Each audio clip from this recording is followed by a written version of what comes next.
Business की कुछ ताजा खबरें आज की इस छोटी सी वीडियो में। आज की फर्स्ट न्यूज यूट्यूबर भुवन बाम के बारे में है, जो बन चुके हैं को फाउंडर एक सेक्सुअल वेलनेस ब्रांड में जिसका नाम है पेपी, और जिसमें उन्होंने इन्वेस्ट किया था $500K यानी लगभग 4 करोड़ 24 लाख के आसपास, और जिसमें कि उनके साथ इन्वॉल्व थे उनके मैनेजर रोहित राज और कुछ एंजल इन्वेस्टर्स भी थे, जिन्होंने मिलकर ये 4 करोड़ 24 लाख का इन्वेस्टमेंट किया है। तो इसी इन्वेस्टमेंट के साथ भुवन बाम भी एंट्री ले चुके हैं स्टार्टअप वर्ल्ड में, और उनके अलावा भी बहुत सारे क्रिएटर्स धीरे धीरे करके एंट्री ले रहे हैं। आशीष चंचलानी ने भी अपना परफ्यूम ब्रांड लॉन्च किया था कुछ टाइम पहले। उसके अलावा अनार का तो नाम आपने अभी मार्केट में आप सुन ही रहे होंगे, जिसको भी बहुत ज्यादा स्ट्रगल फेस करना पड़ रहा है। पर अगर उसके अलावा हम इंडियन सेक्सुअल वेलनेस मार्केट के बारे में बात करें तो इसमें काफी ज्यादा इन्वेस्टमेंट जाने लग रही है धीरे धीरे।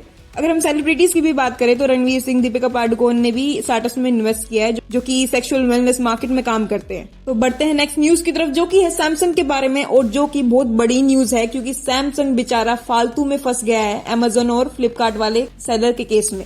तो सबसे पहले एलिगेशन के बारे में सुन लो जो सैमसंग ने लगाए हैं सीसीआई पर, यानी कि कॉम्पिटिशन कमीशन ऑफ इंडिया पर। फिर बाद में बात करेंगे कि अमेजन और फ्लिपकार्ट के केस के बीच सैमसंग कहां से फंस गया। तो सैमसंग ने एलिगेशन लगाया है सीसीआई पर कि उन्होंने उनके 3 एम्प्लॉयज को अनलॉफुली डिटेन किया, फिर उनके फोन सीज किए और उनके फोन में से कुछ कॉन्फिडेंशियल डेटा को कॉपी भी किया गया है, और जिसके लिए जल्दी से सैमसंग पंजाब और हरियाणा हाईकोर्ट में गया और वहां पे जाके पिटीशन फाइल की कि सीसीआई को रोका जाए, और जिस पर कोर्ट ने भी उनकी सुनी और सीसीआई को कुछ टाइम के लिए रोक दिया गया है, टेम्परेरी, पूरा नहीं, ये केस आगे बढ़ेगा लेकिन कुछ टाइम के लिए उनको रोक दिया है। अब बात करते हैं कि सैमसंग कैसे फंस गया अमेजन और फ्लिपकार्ट के सेलर के केस के बीच में। पिछले कुछ टाइम से जो लोग न्यूज को फॉलो कर रहे हैं उनको ये केस के बारे में पता होगा, अगर नहीं पता तो मैं थोड़ा सा बता देती हूँ आपको। अमेजन और फ्लिपकार्ट के ऊपर एलिगेशन लगे हुए हैं कुछ सेलर्स के द्वारा, उनके जो छोटे छोटे सेलर्स है, कि कुछ बड़े सेलर्स को ज्यादा फेवर दिया जाता है और उनको सपोर्ट किया जाता है। इसी केस के बीच सैमसंग का भी एक नया फोन लॉन्च हुआ था जिसमें ये क्लेम था कि अमेजन और फ्लिपकार्ट ने सैमसंग के कुछ प्रोडक्ट्स के लिए उन पर हैवी डिस्काउंट्स दिए हैं जो कि ट्रेडिशनल रिटेलर्स के लिए अनफेयर थे, और बस इसी चीज के लिए सीसीआई ने सैमसंग को भी पकड़ लिया। पर इसके अलावा अगर हम मेन केस के अपडेट को देखें, जिसमें पिछले वीडियो में हमने कवर किया था कि सीसीआई मांग कर रहा है कंसोलिडेशन की, कि अलग अलग हाई कोर्ट्स में केस ना चलकर एक ही कोर्ट में अगर चल जाता है तो डिसीजन जल्दी फास्ट हो जाएगा और रिजल्ट भी जल्दी आ जाएगा। वो लोग इस चीज को लेकर सुप्रीम कोर्ट गए थे, और जिसपे सुप्रीम कोर्ट का अब रिस्पॉन्स आ चुका है जिसमें उन्होंने मना कर दिया उनको। उन्होंने कहा है कि सीसीआई को कोई स्पेशल ट्रीटमेंट नहीं मिलेगा, और कर्नाटका हाईकोर्ट के रूल के हिसाब से पहले उन्हें एक सिंगल जज के सामने सुना जाना चाहिए, फिर बाद में ही आगे देखेंगे। बढ़ते हैं नेक्स्ट न्यूज की तरफ, जो कि है जीरोधा के बारे में। तो जीरोधा की फाइनेंशियल रिपोर्ट्स आ चुकी हैं जिसमें कि उनका रेवेन्यू 37% से बढ़ा है, और जो कि पहुंच गया है 9,372.1 करोड़ का। और अगर इनके प्रॉफिट्स की बात करें तो वो बढ़ गए हैं 88.95% से, जो कि बहुत ज्यादा नंबर है, और जो कि पहुंच गया है 5,496.3 करोड़ तक। और अगर इनके एक्सपेंसेस को देखें तो वो भी 4.23% से बढ़े हैं, जो कि पहुंच गए हैं 3,119.2 करोड़ तक। इनसेन नंबर है भाई, क्या ग्रोथ दिखाई है प्रॉफिट में, अच्छी बात है। बढ़ते हैं नेक्स्ट न्यूज की तरफ, जो कि है शांतनु देशपांडे के बारे में, जो कि बॉम्बे शेविंग कंपनी के सीईओ हैं, और जिन्होंने क्रिटिसाइज किया है पूरी क्विक फूड डिलीवरी इंडस्ट्री को। तो बेसिकली उन्होंने कुछ हेल्थ कंसर्न्स को रेज किया है। उन्होंने लोगों को वार्निंग देते हुए ये कहा है कि इंडिया का अनहेल्दी और प्रोसेस्ड फूड पे डिपेंडेंसी बढ़ता जा रहा है, जो कि क्विक कॉमर्स प्लेटफॉर्म की वजह से हो रहा है, और इसके न्यूट्रिशन और पब्लिक हेल्थ पर नेगेटिव इम्पैक्ट पड़ रहा है भारी मात्रा में। उन्होंने इसके साथ ही एक और चीज को क्रिटिसाइज किया है, जो कि है फ्रोजन फूड्स को, और उसके अलावा रीहीटेड फूड्स को, जो कि सिर्फ ऊपर से फ्रेश दिखते हैं लेकिन उनके अंदर कोई न्यूट्रिशन और क्वालिटीज बिल्कुल खत्म हो चुकी होती है, और जिसमें कि क्विक कॉमर्स स्टार्टअप्स बिना क्वालिटी की परवाह किए हुए उसको जल्द से डिलीवर कर देते हैं, जो कि मेरे हिसाब से एक तरीके से गलत है भी और नहीं भी। गलत इसलिए नहीं है क्योंकि उन लोगों का काम ये जल्दी डिलीवर करना, लेकिन उन्हें भी थोड़ा बहुत देखना चाहिए कि हम क्या दे रहे हैं, क्या उस पे लोगों की हेल्थ पे क्या इम्पैक्ट पड़ सकता है। और इसमें एक बड़ी गलती मैं लोगों की भी मानती हूँ, क्योंकि अगर मैं एक बिजनेस हूँ और मेरे को कस्टमर मांग रहा है कि जल्दी से डिलीवर कर दो, कुछ भी खाने को तैयार हो बंदा, तो मैं तो डिलीवर कर दूंगी ना, वो तो मेरा मेन काम है। लोगों को अपनी खुद की हेल्थ का भी ख्याल रखना चाहिए, उनको इन फ्रोजन फूड्स और रीहीटेड फूड्स जो जितने भी होते हैं इनसे दूर रहना चाहिए मेरे हिसाब से। इस पे आपका क्या ओपिनियन है मुझे कमेंट सेक्शन में जरूर बताना, मे भी आपका पर्सपेक्टिव अलग हो मुझसे। सो बढ़ते हैं नेक्स्ट न्यूज की तरफ। तो स्विगी एक के बाद एक नए लॉन्च करता जा रहा है। तो इस बार स्विगी का नया लॉन्च है सीन्स करके, जिसमें स्विगी ने अपने डाइन आउट ऑफरिंग के अंडर सीन्स लॉन्च किया है, जिसमें users parties, events, live music partners restaurants में बुक कर सकते हैं। इस वक्त दिल्ली में यूजर्स को 55 इवेंट बुक करने का ऑप्शन मिलेगा, इंक्लूडिंग न्यू ईयर और क्रिसमस पार्टीज। और उसके अलावा बेंगलोर में इस वक्त 48 अवेलेबल होंगे।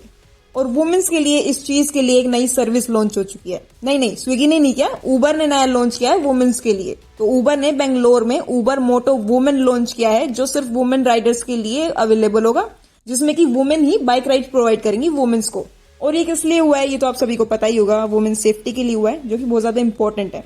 और इसके अलावा भी ये सर्विस वुमेन गिग वर्कर्स के लिए अर्निंग अपॉर्चुनिटी भी बनेगा। और इस न्यूज में एक हाईलाइट चीज मैं कर देती हूँ कि उबर ने फीमेल ड्राइवर्स के लिए, सिर्फ उनके लिए राइड प्रेफरेंस और मशीन लर्निंग बेस्ड सिस्टम को इंट्रोड्यूस किया है, ताकि वुमेन्स राइड को ऑड आवर्स में फीमेल ड्राइवर्स के साथ मैच किया जा सके, जो कि अगेन एक बहुत अच्छी चीज है और बहुत अच्छा स्टेप्स है बड़ी सिटीज के लिए। बढ़ते हैं नेक्स्ट न्यूज की तरफ, जो कि है जोमेटो के बारे में, जिसको कि जीएसटी डिमांड के लिए नोटिस मिल चुका है जीएसटी डिपार्टमेंट से, जो कि है 401.7 करोड़ का नोटिस। और जिसके लिए अगेन जोमेटो इस नोटिस के अगेंस्ट अपील फाइल करेगा और अपने लीगल और टैक्स एडवाइजर से मिलकर केस को स्ट्रांग भी बनाएगा। और इससे पहले भी उनको बहुत बार आई थिंक नोटिस मिल चुका है, जो कि कर्नाटक गवर्नमेंट ने भी दिया था, हरियाणा में भी मिला था उनको, गुजरात में भी मिला था।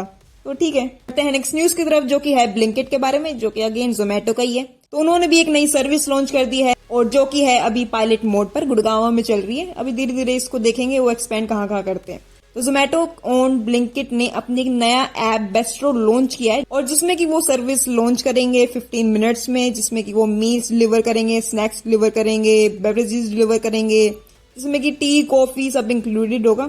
और इससे वो एक नया मार्केट में कॉम्पिटिटर क्रिएट कर रहे हैं, जो कि अगेन जेप्टो कैफे को टक्कर देने वाला है और स्विगी के कैफे को। तो बढ़ते हैं नेक्स्ट न्यूज की तरफ, जो कि है पेटीएम के बारे में। तो पेटीएम के सीईओ ने उनके बिजनेस के बारे में बात किया है। उन्होंने साफ मैं आपको शॉर्ट में बता देती हूँ, उन्होंने ये कहा है कि वो अपने नॉन कोर बिजनेस को डिसइन्वेस्ट करके अपने मेन बिजनेस पे फोकस करेंगे, जो कि है उनका पेमेंट का बिजनेस। वो बस अपने मेन बिजनेस पर ही फोकस रखना चाहता है, क्योंकि हाल में आपने देखा होगा कि पिछले कुछ टाइम में उन्होंने अपने बहुत सारे बिजनेस को डिसइन्वेस्ट किया है। कुछ जोमेटो को भी बिका है, उनका सिनेमा वाला जो बिजनेस था। उसके अलावा भी उनके जो नए और भी उन्होंने बिजनेस ओपन किए थे, उनको धीरे धीरे करके बंद कर रहे थे ये लोग, क्योंकि उस चीज से कंपनी बहुत ज्यादा फोकस नहीं कर पा रही थी एक बिजनेस पर। तो उन्होंने धीरे धीरे करके डिसइन्वेस्ट किया है बहुत सारी जगह पे, और अपने मेन बिजनेस पर ही अभी फोकस कर रहे हैं। सो नेक्स्ट हम बात कर लेते हैं इंडियन स्टार्टअप के फंडिंग के बारे में, जो की हुई है 9 दिसंबर से लेकर 13 दिसंबर तक के बीच में, जिसमें $635.8 मिलियन रेस किए गए हैं अक्रॉस 25 डील्स, जो कि पिछले हफ्ते के $249.6 मिलियन से 155% ज्यादा है। और इसमें रेबल फूड्स ने सबसे ज्यादा इन्वेस्टमेंट ली है, जो कि है $210 मिलियन की। और अगेन हम इसमें टॉप सेक्टर्स को देखें तो कंज्यूमर सर्विसेज में $218 मिलियन की इन्वेस्टमेंट हुई है, जो कि 2 डील्स में हुई है, जिसमें से एक तो हो गई $210 मिलियन वाली रेबल फूड्स की। उसके अलावा एक और कंपनी है। उसके अलावा सेकंड नंबर पे गई है फिनटेक में, जो कि $148.3 मिलियन की इन्वेस्टमेंट गई है, जिसमें कि 5 डील्स शामिल थी, 5 अलग अलग कंपनियां यानी कि। उसके अलावा थर्ड नंबर पे गई है ई कॉमर्स सेक्टर में, जो कि है $106.2 मिलियन की। पर इसके अलावा अगर हम बात करें इंडियन स्टार्टअप के ले ऑफ के बारे में, जो कि इस साल स्टार्टअप्स ने ले ऑफ किए हैं 9,000 एम्प्लॉइज के लिए, जो कि पिछले साल से बहुत ज्यादा कम है, हाफ भी बोल सकते हो आप एक तरीके से, क्योंकि पिछले साल हुए थे 17,000 एम्प्लॉइज का ले ऑफ, जो कि बहुत बड़ा नंबर है। और इस साल ये नंबर 9,000 का है। और ये नंबर मेरे हिसाब से इसलिए कम है क्योंकि इस साल $10 बिलियन से ज्यादा रेस किए गए हैं इंडियन स्टार्टअप्स में। अच्छी खासी फंडिंग गई है, जो पिछले साल के कंपैरिजन में 15% से ज्यादा है इस साल का।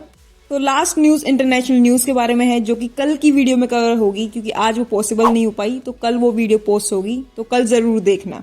और उसके अलावा आज के फन क्वेश्चन आपकी स्क्रीन पर ये रहे।